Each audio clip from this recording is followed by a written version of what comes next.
AIMIM के प्रमुख और अमौर के विधायक अख्तरुल ईमान अभी हमारे साथ है। हम उनसे जानेंगे कि अभी उन्होंने जो प्रेस कॉन्फ्रेंस किया उसमें वो सीधे सीधे राज्य सरकार से क्या सवाल उठा रहे हैं। अख्तरुल जी, आपने अभी 2-3 मामले गिनाए। सरकार से सीधा सीधा सवाल क्या है, क्यों आखिर ऐसा सरकार कर रही है आपकी नज़र में? मैं सरकार से सीधा ये पूछना चाहता हूं कि शहीदों की लाश आए तो सम्मानजनक तौर पर आपने लाशों को रिसीव क्यों नहीं किया। उनके घरों पर आप गए भी, बात को गए चिढ़ाने के बाद लोगों के, और आपने उनका मुआवजा सिर्फ 51 लाख रुपए दिया है, जबकि इसी किस्म के नौजवानों की शहादत हुई है हरियाणा की, वहाँ हुकूमत ने 4 करोड़ दिया है। बिहार की अगर हालत ख़राब है तो कम से कम 2 करोड़ रुपए करके मुआवजा उन तमाम तर शहीदों को देना चाहिए जो बिहार के सपूत, जिन्होंने देश की रक्षा के लिए अपनी गर्दनें कटवाई हैं। ये जो आपने सवाल उठाया, इसकी वजह क्या हो सकती है? आखिर ऐसे इग्नोर करने की बात क्यों आखिर ऐसे आ रही है सामने? क्या संवेदनहीनता है ये? यकीनन संवेदनहीनता ही है बिहार सरकार की, गफलत है कि वो राष्ट्रीय सुरक्षा के लिए जो लोग जान खपा दें, उसके बावजूद में भी सरकार अगर संवेदनशील नहीं है तो डूब मरे ऐसी सरकार। देश के लिए जान गंवाने गए। अरे पहले राजे रजवाड़े जाते थे, राजकुमार गर्दन कटती थी, राजे मारे जाते थे।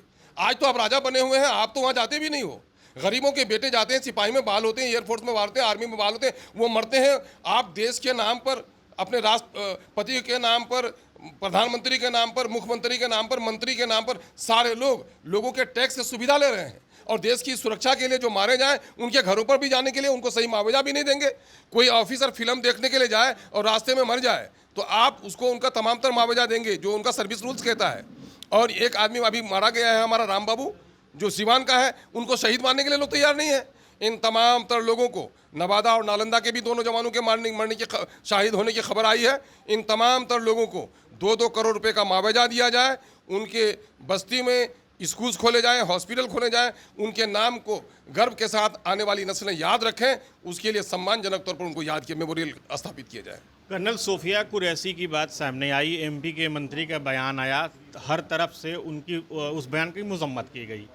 आपने भी अभी थोड़ी देर पहले जिक्र किया उस बात का, लेकिन सपा के राम गोपाल यादव ने सेना के जितने अधिकारी और जवान हैं सबकी जात गिना दी और उन्होंने कहा कि ये पीडीए की जीत है। आप इस पे क्या कहना चाहेंगे? नहीं, मैं ये कह रहा हूँ कि सबसे पहले मध्य प्रदेश के कैबिनेट मिनिस्टर ने जिस किस्म की घृणित बयानबाजी की है और जिस पर मैं शुक्रगुजार हूँ हाईकोर्ट और सुप्रीम कोर्ट का, जिन्होंने उसकी सर्जनस की है, गोशमाली की है।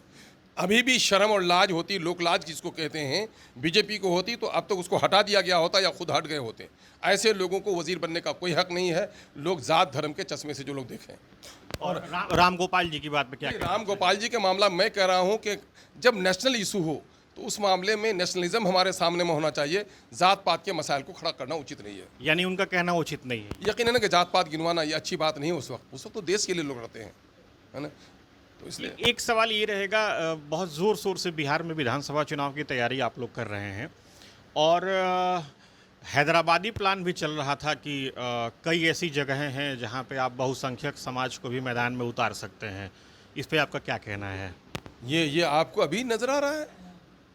शुरू दिन से 2015 में भी यहाँ पर आई है एमआईएम, और उसी दिन से हमने दलितों को, अदर देन मुस्लिम्स को हमने कैंडिडेट बनाया है। अभी पार्लियामेंट के इलेक्शन में हमने अग्री जाति के लोगों को भी इलेक्शन लड़ाया। यहाँ पर मौजूद है रंजीत राणा साहब, है ना, और ये इलेक्शन लड़े हैं। हमारे शर्मा जी हैं, यही हमारा महाराजगंज से इलेक्शन लड़े हैं। हमारे अखिलेश दीनानाथ माझी साहब हमारे इलेक्शन लड़े हैं गोपालगंज से, और एक हाँ दलित की बेटी काराकट से हमारी प्रेमा चौधरी इलेक्शन लड़ी है। तो ये आप लोगों को याद नहीं रहता क्या कि हम लोग के पुराने दिन हमें से रहे हैं? हम लोग सेकुलर आइडियाज़ पर काम करते हैं, हम लोगों ने जात पात पर कभी नहीं बांटा। आप लोगों को एक बात नज़र आती होगी कि हम सीमांचल की बात करते हैं और हम माइनॉरिटी की बात अगर करते हैं तो आप ये जान लेना चाहिए कि शरीर का सारा अंग बराबर है, लेकिन अंगूठा कटा हो तो डॉक्टर के यहाँ जाकर अंगूठा अंगूठा चिल्लाएंगे आप। ये बात मैं नहीं कहता, गवर्नमेंट ने बाज़ाब्ता सर्टिफाई किया है जातीय आधारित गणना की रिपोर्ट से कि बिहार में अगर सबसे ज़्यादा अगर किसी की हालत ख़राब है तो मुस्लिम माइनॉरिटी है। सबसे कम नौकरी में अगर हिस्सेदारी है, सबसे कम पक्के मकान है, सबसे ज़्यादा इकोनॉमिक और सोशल कंडीशन अगर ख़राब किसी की है तो माइनॉरिटी की है। सब लोग चुप साधे हुए हैं, वो सोशलिस्ट हो गए, और हम दलितों के, पिछड़ों के, शोषितों, पीड़ितों की आवाज़ उठाने जा रहे हैं तो हमको करेंगे एक तरफा की सियासत कर रहे हैं हम। देखिए, आप लोगों से हम इंसाफ चाहते हैं। आप चलिए सीमांचल में, सीमांचल से जितने लोग माइग्रेंट हैं आज कहीं के नहीं हैं, बाल मजदूरी का मामला हो, ह्यूमन ट्रैफिकिंग का मामला हो, फ्लड का मामला हो, इरोजन का मामला हो, जो लोग घर कट जाता है, डिस्प्लेस हो जाते हैं, वहाँ से ज़्यादा विडम्बना कहीं है ही नहीं। दिल्ली और पटने की बेईमानी ने हमें करीब कर दिया और देश के पूरे हिस्से में आप बिहार में घूमिए आप। आज अभी क्या हुआ, यहाँ पर माइनॉरिटी का एक नौजवान है शाहपुर कमाल में, उसके सीने को छलनी किया जाता है।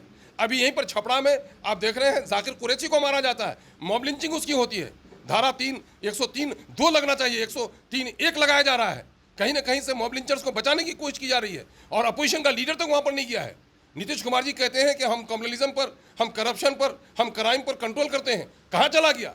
करप्शन की तो गंगा बह रही है यहाँ पर, तो आप उसको तो कभी साध ही नहीं सके। लेकिन 2 चीज़ें आपकी थी जो आपके कैरेक्टर से जुड़ी हुई थी। आप कॉमनल हिट रेट को बढ़ने नहीं देते थे, आपने कम से कम क्राइम को कंट्रोल किया था। लेकिन मैं कहता हूँ माननीय मुख्यमंत्री जी, आपका राजनीतिक आखिरी पड़ाव है।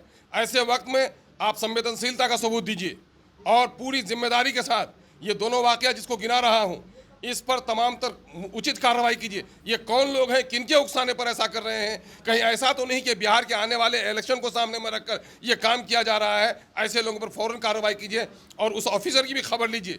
जब बीएनएस का रूल ये कहता है कि 103 2 लगेगा, जहां पर 5 आदमी से ज़्यादा किसी को घेर कर मारा हो, जाति के नाम पर, उसकी पहचान के नाम पर, उस पर वो दफ़ा लगेंगे। उस पर वो दफ़ा क्यों नहीं लगे? ऐसे अफसरों के खिलाफ कार्रवाई कीजिए, 103 2 का दफ़ा लगाइए और उन तमाम तो लोगों ने जिन्होंने मॉब लिंचिंग की है, ऐसे लोगों को फांसी पर लटकाइए। ये हमारा मुतालबा है और परिवार के लोगों को 50 लाख रुपये का मुआवजा दीजिए। एक अंतिम सवाल रहेगा, अभी चुनाव में AIMIM किसी गठबंधन का हिस्सा होगी या अपना सफ़र अकेले तय करेगी?